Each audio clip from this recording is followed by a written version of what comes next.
Hello everyone, welcome to this session. So in this session, we will talk about the working principles of SVM. So let's start from the simplest case, linear SVM, hard margin classifier. Right. So the first concept to introduce is the distance. So distance is in SVM is a distance between the point and a hyperplane, right? So mathematically, we can consider is the length of the perpendicular line segment connecting the point and the hyperplane. So let's see two figures.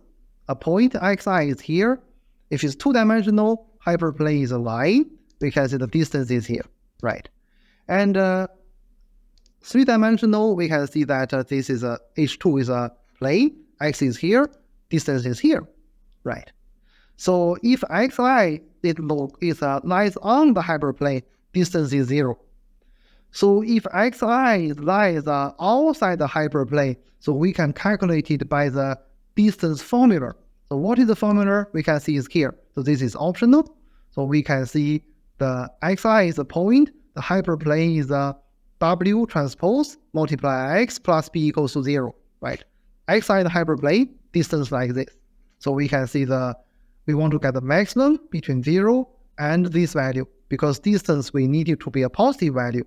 And in the denominator, this is the norm of the w. So we can calculate it like this. So this is the distance, right, for any data point to a hyperplane. So knowing the distance, we can consider the second concept, margin. So how to calculate margin and what is margin? So let's first see a data set. So from xy1 to xn, there are n samples. So x is the input, y is the label. So we can see here. The margin is the minimum distance from each data to the hyperplane, right? So we call it n, wb. So what it is, we can see is here. There are n data, right? Each one we have a distance, and we get the minimum of them. For this one, we call it the margin. The size of the margin, it decides the generalization ability, or we say the confidence of the classifier. So SVM, we want a larger margin or a smaller margin, right? As I did in the last session, we want a large margin, right? So we aim to select the largest margin. Based on this, we get the hyperplane. So for example, in these two figures, we can see there are class +1, class -1, the same points. And we have two hyperplanes, h1 and h2.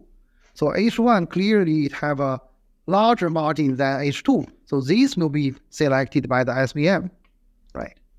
So knowing this, the margin, the concept of this, we can learn how to train the SVM. So in SVM, like many machine learning methods, so learning is we are optimizing something, right? So now we need to find out what we are optimizing. So now for hyperplane, we have the margin, right? So margin is what? Is the smallest distance, right, between the points to the hyperplane.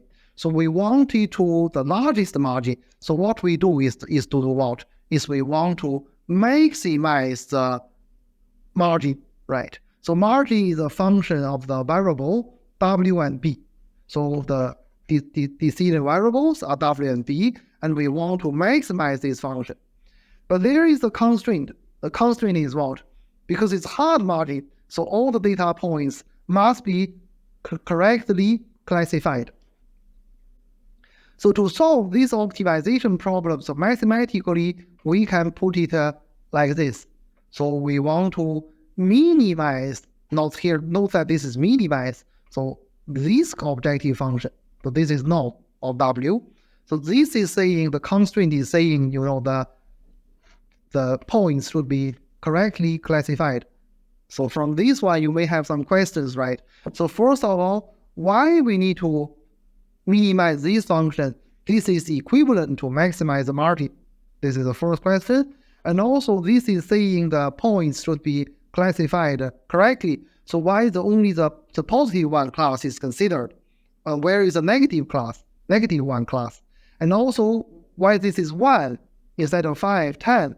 So here I provide a hyperlink to provide you more explanation to this, but this is not required in this specialization.